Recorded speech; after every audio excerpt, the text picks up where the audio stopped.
Bon, les gens se disent un peu, c'est peut-être un peu eux-mêmes qui ont cherché cela. C'est peut-être un peu eux-mêmes qui ont cherché cela. Très bien. Ça, c'est Madame Simone Gbagbo. Après tous ces massacres, les femmes ne vont même pas rentrer dans les détails ce qu'elles ont subi ces jours-là. Ceux mêmes qui ont été raflés par les mêmes commanditaires de Lida Kwasi, qu'est-ce que ces femmes l'ont subi dans les casernes, etc. Parce qu'elles étaient seulement nordistes. Elles étaient RDR. Voilà ce qu'elles ont subi. Et voilà comment elle vient justifier. Au lieu de condamner l'acte, elle n'a pas condamné, mais elle était en train de justifier. Et puis, c'est une femme, hein? Elle est une femme. C'est une femme aussi comme d'autres femmes. Ben, vous savez, les propos de... Bref, je m'arrête là. Parce que je ne sais même pas qu'est-ce que je vais dire. Koulibaly, vous êtes disponible maintenant? Ou bien la différence? Oui, allez-y Koulibaly. Allô, tu m'entends? On vous entend très bien. Attends, il y a trop de bruit de véhicules là. Je vais me... D'accord, le temps que vous allez vous mettre... Je vais m'enfermer. Restez sur le palais. Allô, si vous êtes prêt seulement, dites-nous que vous êtes prêt. Je suis prêt, je suis prêt. Vous m'entendez? D'accord, allez-y. Ok. Bonjour à tous.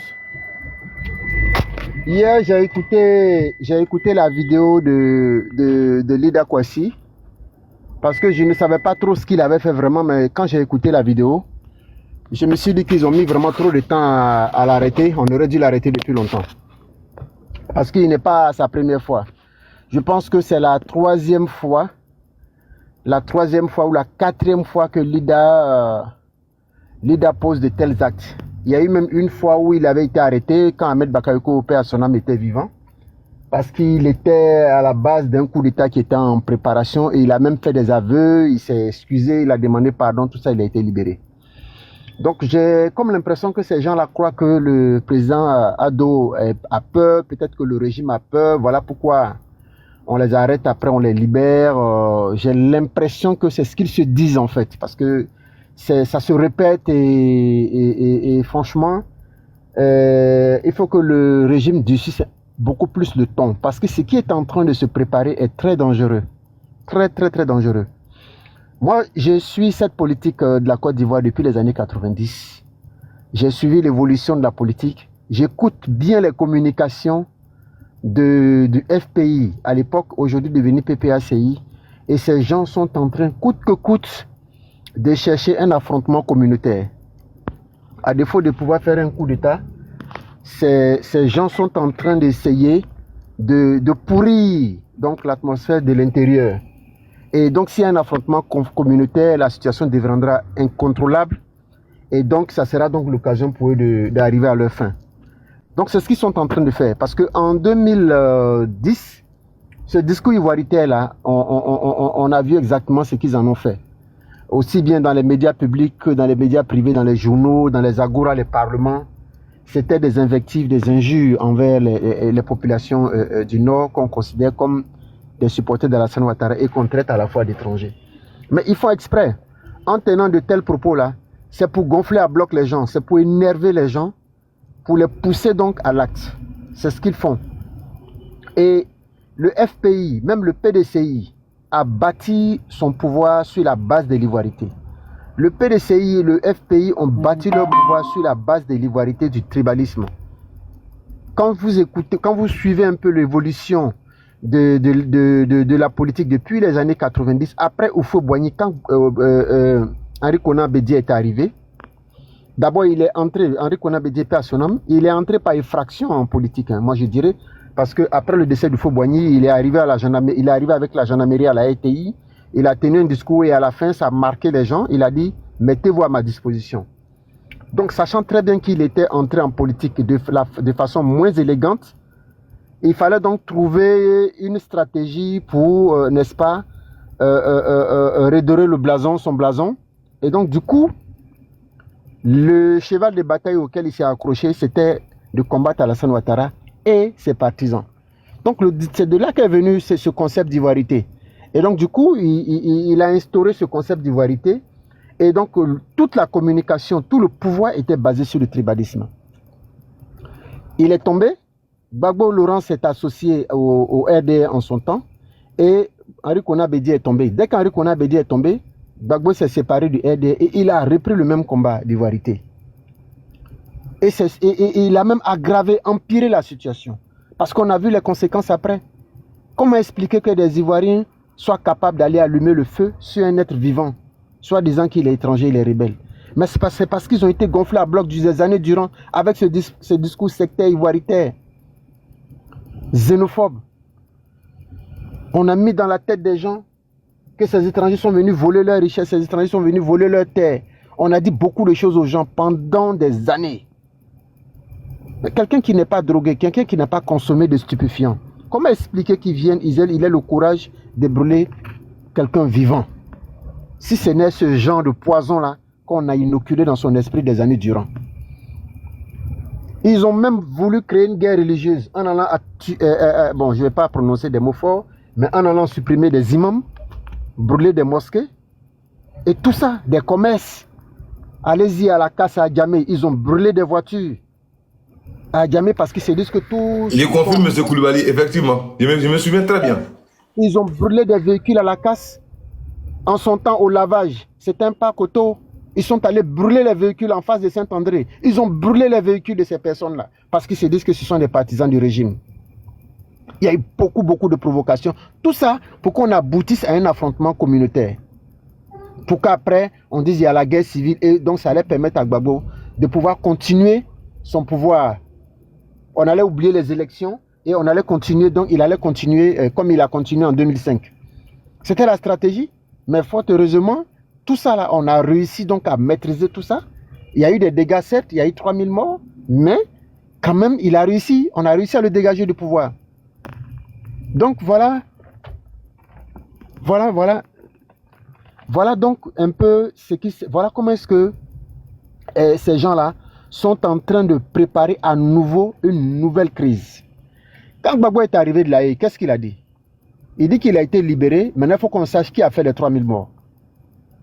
Donc le projet de Gbagbo aujourd'hui, ce n'est pas de devenir président, ni de gouverner la Côte d'Ivoire. Son projet aujourd'hui principal qui est dans son fort intérieur là, c'est qu'on dise que c'est Ado qui a fait les 3000 morts.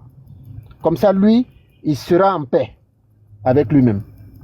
Donc comment faire pour amener les gens à dire que c'est Ado qui a fait les 3000 morts? Mais il faut créer la même situation.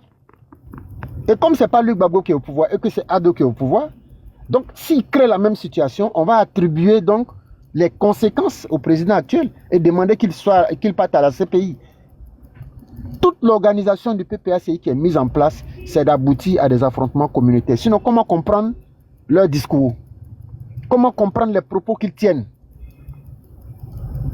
Quand ils ouvrent la bouche, ce n'est pas pour l'avenir de la Côte d'Ivoire. Ce n'est pas pour l'économie de la Côte d'Ivoire. Ce n'est pas pour le développement social et économique. Ce n'est pour rien. Quand ils ouvrent la bouche, c'est pour nous ramener à la rébellion. C'est pour dire X a fait ci, raconter des mensonges et aller s'associer avec des Africains à côté, soi-disant panafricains, pour venir allumer le feu en Côte d'Ivoire. Mais comment des ultranationalistes xénophobes peuvent prétendre être des panafricains? En même temps que vous dites que vous êtes panafricain, vous traitez des gens d'étrangers. Mais il n'y a que des idiots pour comprendre, sinon pour admettre ce genre de choses, il n'y a que des idiots pour être convaincus de ce que ces gens-là sont vraiment des panafricains. Ces gens ne sont pas des panafricains. Les Burkinabés, les Maliens aujourd'hui qui sont devenus des supporters de Gbagbo, mais qu'ils sachent, je touche du bois, si jamais ce gars-là revient au pouvoir, mais la première cible, ça sera eux. Hein. La première cible, ça sera eux. Ils vont leur faire le triple de ce qu'ils leur ont fait hier et ils vont accuser les militants du RHDP pour dire que ce sont eux qui sont en train de s'attaquer aux Burkinabés maliens par vengeance, alors qu'ils savent bien que c'est eux-mêmes, en fait.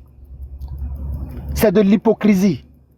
Cette soi-disant alliance PPACI avec certains pays africains, ce n'est que de l'hypocrisie. Ils sont dans l'hypocrisie. Eux, AES, pensent qu'ils sont dans la sincérité avec eux, ils sont dans l'hypocrisie. Ils sont en train de se servir d'eux juste pour allumer le feu. Parce qu'ils savent que ces gens-là ont beaucoup de ressortissants en Côte d'Ivoire. Donc en les amenant à se joindre à leur cause, ils réussiront donc à mobiliser beaucoup plus de personnes et à créer la chienlit en Côte d'Ivoire. Mais au lendemain de la chienlit, qu'est-ce qui va se passer? Ça va se retourner contre eux. Aujourd'hui, tout ce qui est en train de se passer, le PPACI n'est pas en train de se préparer à gouverner. Le PPACI est en train de se préparer à compter les conséquences, sinon à dénombrer les décombres en Côte d'Ivoire de ce qu'ils auront créé et l'attribuer à Alassane Ouattara. Ils s'en foutent qu'on ait fait des routes, des ponts, des écoles, l'électricité, le développement. Ils s'en foutent éperdument. Même si ça pouvait être réduit à cendres, ils le préfèrent, pourvu qu'Alassane Ouattara ne soit pas au pouvoir. Mais on ne peut pas poursuivre deux lèvres à la fois. On ne peut pas vouloir enlever Alassane Ouattara au pouvoir et vouloir en même temps que Gbagbo soit gouvernant. Vous choisissez l'un des deux projets. Dégager Alassane Ouattara, il n'y a pas de problème. Mais ce sera dans les urnes. Vous choisissez un candidat comme au Sénégal, ça sera dans les urnes, vous allez voter, vous gagnez, il n'y a pas de souci. On est d'accord avec ça. Mais enlever Alassane Ouattara autrement au pouvoir, ça ne sera pas possible. Parce qu'avec ce discours que vous tenez là, je ne sais pas qui va oser vous laisser prendre ce pouvoir-là. Même dans votre propre camp, quand je dis vous, je parle du PPACI et tous ces soi-disant opposants-là. Même dans leur propre camp, beaucoup ne souhaitent même pas que ce gars-là reprenne le pouvoir. Ils parlent de dialogue. Mais écoutez, je vous rappelle, quand on était en train de créer le RHDP, on a vu le nombre de fois qu'il y a eu des réunions entre les leaders du RHDP, aussi bien à Paris qu'en Côte d'Ivoire, pour pouvoir mettre en place le RHDP. Mais depuis que ces gens-là parlent de leur coalition, là, vous avez vu une fois Soro Guillaume, Gbagbo, Thiam, tous les leaders là, autour d'une table en train de discuter d'une stratégie qu'ils vont mettre en place? Jamais de la vie. Même si on dit que Soro Guillaume ne peut pas rentrer en Côte d'Ivoire, mais Gbagbo voyage de temps en temps. Pourquoi ne pas vous retrouver ailleurs? Pour que le monde entier voit qu'effectivement vous êtes en train de vous organiser pour quelque chose de bien pour la Côte d'Ivoire. On cite des noms, on utilise le nom de Soro, Soro aussi utilise leur nom et ils sont chacun cachés dans son coin en train de parler de coalition. Ce n'est pas une coalition. C'est une organisation de déstabilisation de la Côte d'Ivoire qui est en train de se mettre en place. Et donc comme ils savent que leur projet peut ne pas aboutir, et si ça n'aboutit pas, ils vont subir les représailles, donc ils évitent de s'afficher ensemble pour faire porter la responsabilité à l'un ou à l'autre. Ça veut dire qu'ils sont dans une alliance hypocrite même. Parce que quand on crée le RHDP, on a bien vu Henri Konan-Bédié faire paix à son âme, Alassane Ouattara, le leader du RDR, et ensuite Mabri Touakeuse. On a vu toute une organisation qui était mise en place pour constituer le RHDP. C'est ça on dit une organisation sérieuse. Mais une organisation qui se met en place de façon spontanée, juste pour une occasion, non, non, non. Ce n'est pas une organisation sérieuse. Ils sont là juste pour pouvoir mettre en place une insurrection populaire. Et c'est ce qu'ils avaient prévu hier. Malheureusement, ça n'a pas marché. Parce que tous les acteurs, tous ceux qui étaient censés allumer le feu ont été neutralisés. Quand je dis neutraliser, ce n'est pas dans le sens péjoratif du terme. Hein. Quand je dis neutraliser, toutes les actions qui avaient été mises en place pour allumer le feu là ont été éteintes. Donc ils n'ont pas réussi, ils ont marché, ils sont rentrés. J'aurais appris qu'ils ont prévu une autre marche le 16. Bon, on attend de voir ce que ça va donner. Mais je vais terminer sur un point très important. Un point qui montre à quel point ces gens-là ne sont pas en train de faire de la politique. Toute leur stratégie est basée sur le tribalisme. À l'époque, il n'y avait pas de RHDP. Il y avait le RD, il y avait le PDCI, il y avait le MFA, l'UDPCI. Depuis les années Bédié jusqu'aux années Gbagbo, on a étiqueté le RDA comme un parti de Djoula. Le RDA a été étiqueté comme un parti de nordistes. Dès l'instant qu'on a commencé à créer le RHDP, ça dérangeait leur communication parce qu'au sein du RHDP, vous avez un ensemble de partis politiques. Et comme on sait qu'aujourd'hui, les partis politiques de la Côte d'Ivoire, de façon traditionnelle, ont un ancrage ethnique et régional, donc du coup, en unissant tous ces partis, ça ne devient plus un parti de Djoula, ça devient un parti de l'ensemble, représentatif de l'ensemble de la Côte d'Ivoire. Or, leur communication, c'est de stigmatiser une région de la Côte d'Ivoire, c'est-à-dire le Nord. Et donc, du coup, aujourd'hui, toutes ces personnes qui sont encore dans cette stratégie de communication basée sur le tribalisme refusent de dire RHDP. Quand ils viennent sur les plateaux TikTok, ils disent RDR ou bien RHDP, RDR. Parce qu'ils veulent toujours faire ressortir cette connotation Djoula qu'ils ont collée sur le RDR à l'époque. C'est la preuve que ces gens-là sont dans une stratégie de communication tribaliste. C'est surtout ça. C'est ce que je voulais faire remarquer aux gens. Tous ceux qui viennent sur les plateaux, qui n'ont pas le courage de dire, qui n'arrivent pas à prononcer RHDP et qui vous disent RHDP, RDR, ce sont des gens qui sont imbus de haine. Ce sont des gens dont la stratégie est basée uniquement sur le regroupement des tribus contre une autre tribu. C'est ceux-là qui viennent sur le plateau. Donc quand ils viennent désormais sur les plateaux qui disent RHDP, RDR, faites-les descendre. Ne tolérez plus ce genre de choses-là. Ça a l'air banal, mais ne tolérez plus ça. Faites descendre toutes les personnes qui viennent. Quand ils disent RHDP, RDR, faites-le descendre. S'ils sont sur leur live, ils peuvent dire ce qu'ils veulent. Mais quand ils viennent sur les lives RHDP, n'acceptez plus que des gens viennent dire RDR ou bien RHDP, RDR. Parce que ce sont ces gens-là qui sont en train d'allumer le feu des affrontements intercommunautaires. Je m'arrête là.